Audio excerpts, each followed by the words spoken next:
going on, everyone? It's Camille Prosperity out of somewhere between Pooler and Dublin, Georgia. I am so happy because I'm on my way to pick up my little one. Have definitely missed him. I hope you all are having a great day, a great extended weekend. And you know, these drives are sometimes a time of reflection for me, sometimes a time for me to catch up on phone calls, do training, all types of different things. But I've come to make myself enjoy these very long drives. But anyway, I was just now talking to Candy B, and it reminded me of a story that I thought I'd share with y'all. So we're gonna have a little story time. So she and I were talking about relationships and what really do be going through people's minds when they get into relationships. And a lot of times it's for completely selfish reasons. Like there are people that I know that'll be like, or I've seen online, like people say things like, Jeezy getting married, everybody settling down, it's time for me to settle down too. And it's like, wait, what does Jeezy have to do with you? What? It's just crazy. It's just like that song, y'all remember that Jagged Edge song, meet me at the altar in your white dress. We ain't getting no younger, we might as well do this. Wait, what? We might as well do this? That's not how you propose to somebody. That's not a reason to get married in any way, shape, or form, right? But there are some people who think like that. And so I was telling Candy B, like, having been married myself, I can tell you, marriage is work. It's hard. It is love. Love is true love. It's supposed to be completely selfless, not selfish. And I actually got some kickback because a few days ago I was showing the tax prep seminar that I'm going through. Hey, what's going on, everybody? Hey, Gary. I was showing the tax prep seminar that I was going through, and somebody was like, you make marriage sound like a business transaction. It's not all about money. Sometimes it's about love. It should be about love. It should be about love. But I'm gonna tell you the truth. This is how I feel on my dang on social media platform. You can get on your platform and say how you feel. But how I feel is this: if you truly love somebody, you will get your financial affairs in order. Knowing that the majority of marriages end up in divorce, and the majority of divorces are caused by money problems. If you truly love somebody, you will get your financial affairs in order. That's how I feel, and I'm sticking to it. Dang on it, cause I'm a grown woman. I'm not out here stupid. What is it? Love is all we need. That's a Mary J. Blige song. Okay, that's not reality. Try it. If you think I'm playing, try it. Well, I know people and they didn't have money and they still made it. They are an exception to the rule. But the majority, when those money problems come on top of other problems, trust me.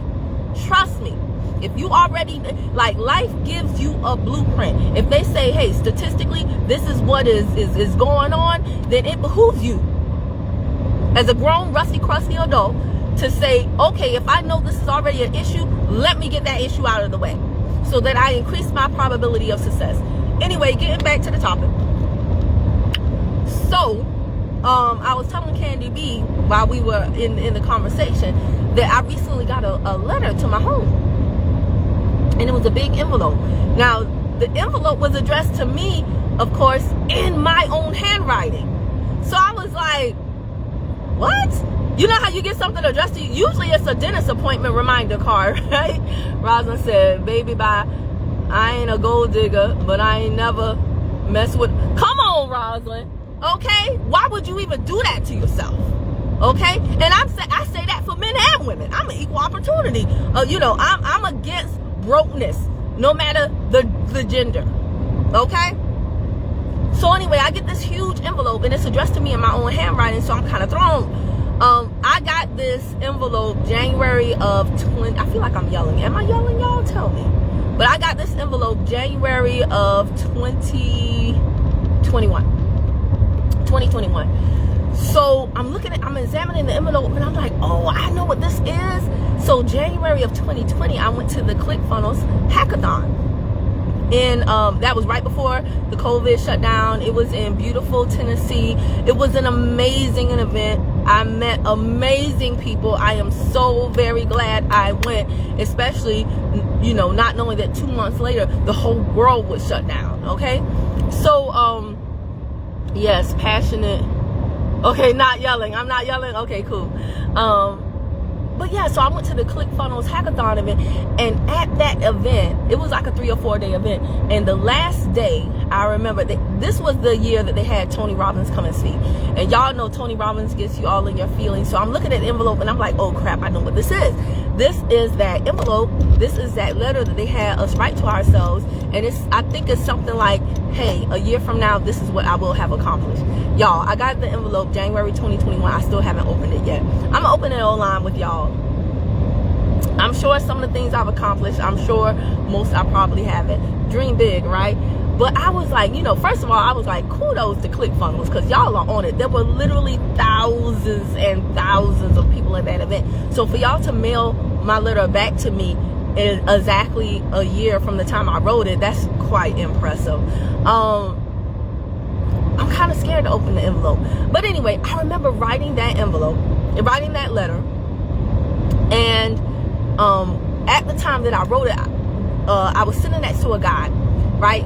I'll never forget this, because I've never seen a man be this vulnerable. So I was sitting next to this guy. He looked just like The Rock, y'all. And he was like, yeah, I get that a lot. I get that a lot. But Tony Robbins had us all in our feelings. You know, they turned the lights down low. The music was all zen. And I don't like to be emotional. So here I am getting emotional, wanting to cry, but gritting my teeth because I hate to cry. So I'm between, you know, vulnerable and festivity, right? But he breaks me. Tony Robbins breaks me. And so he's talking about, like, what are you really doing this for? It's not for the ClickFunnels award. It's not for the money. What are you really doing this for? So I'm thinking about my mom. I'm mostly thinking about my son. But I'm thinking about my family, and it breaks me down. So The Rock, that's the guy. That's what I call the guy that was sitting next to me. I promise y'all, he looked just like The Rock. I don't remember this guy's name. I just know he looked like The Rock. So The Rock, who's sitting next to me, like, when I say I broke down, I broke down, okay? And there's a difference between crying and weeping. Your girl wept, okay?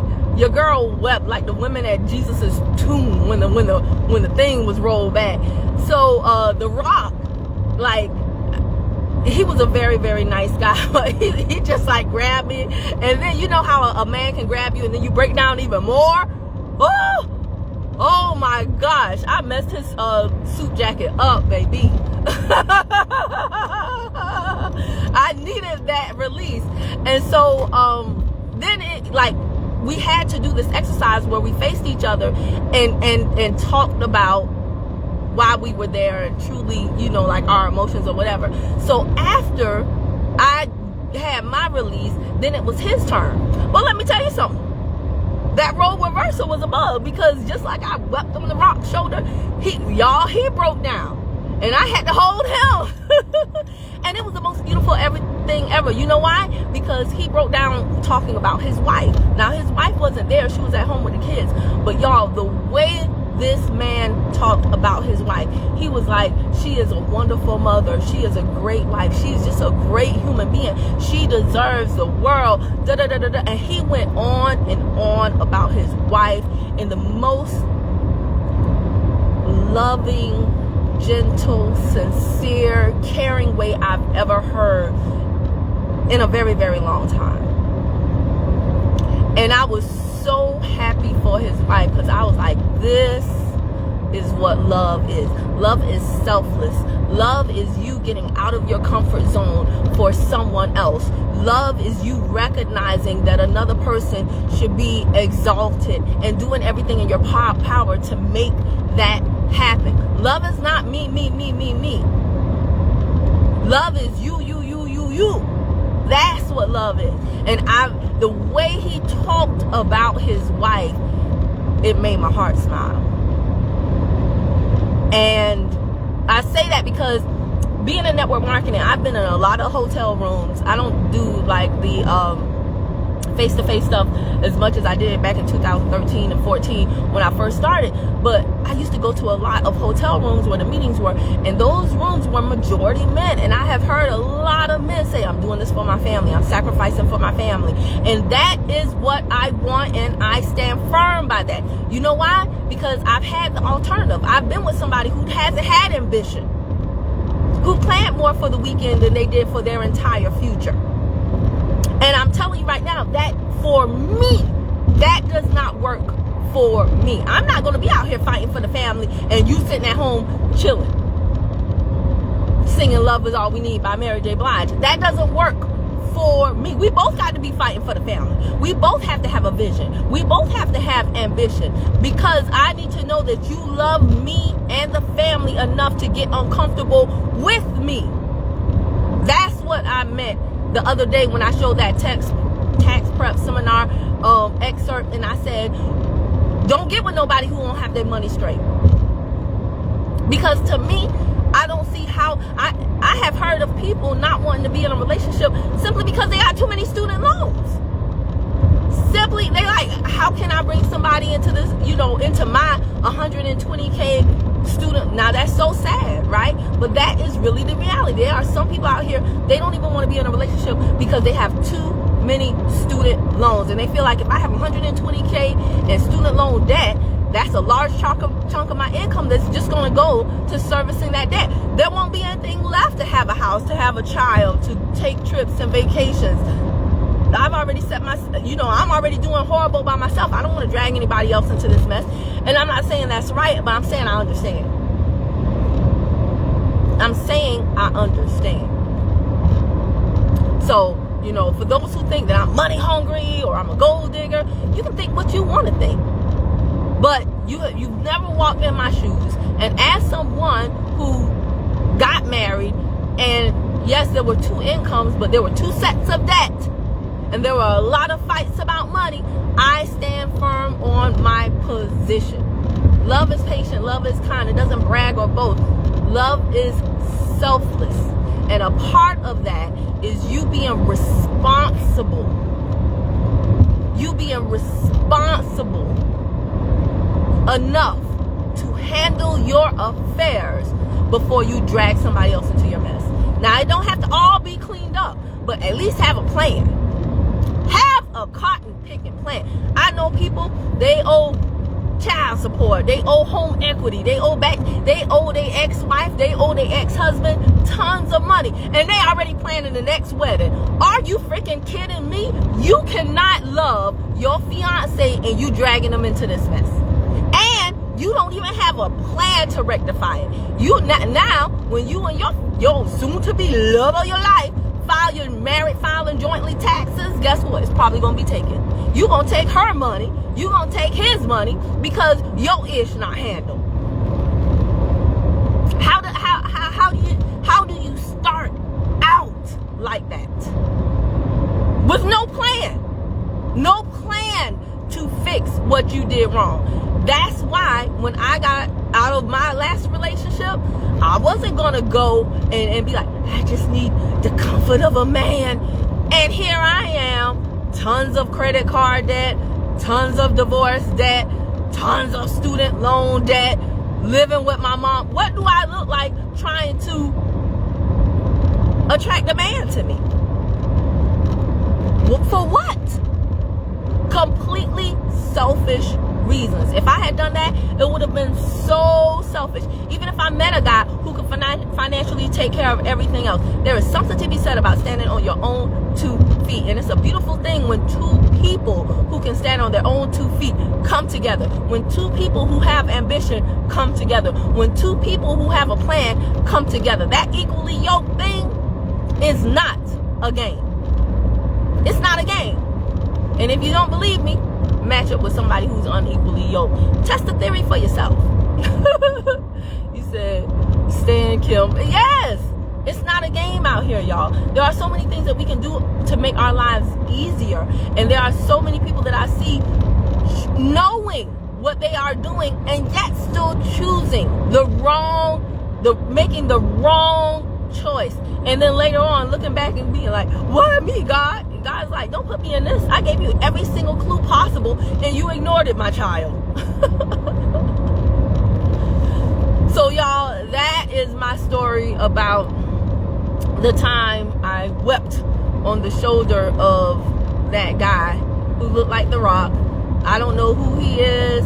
I'm sure he has accomplished those things for his family, because the way he articulated himself about how he felt about his wife and his family, that, like I said, that was a beautiful thing. And there are people out here who are about their business. Don't let social media fool you into thinking that everybody is renting luxury cars and bags just to perpetrate and stunt on you. There are people who legitimately want to really break generational curses and not just say it for clicks and likes. There are people that are really out here making the sacrifice, and there are people who out here who really understand what love is. And if you want to find those people, you've got to elevate your circle. You've got to elevate your circle, because chances are those people are not in the places where you are currently hanging out. I didn't meet these types of people until I elevated my circle. And that's why I hold firm on my standards, because I know what's out there, and I know it is not worth it. It is not worth it. I ain't having I was about to say something. I ain't having no joker drag me into his mess because I want some body heat. I'll be damned. Okay? Alright. Now, I'm going to go get my baby. I'm going to listen to some South African music to get in a nice elevated mood. And then I'm going to talk to Iho, and I'm going to talk to y'all later, y'all. Y'all always be laughing at me. I hope y'all having a great day. I hope I gave you a good message for you to marinate on. If you know some fool who about to partner up with another financial fool, share this message with them. Hopefully I can save somebody some time, money, energy, and frustration. I'll talk to y'all later. Bye.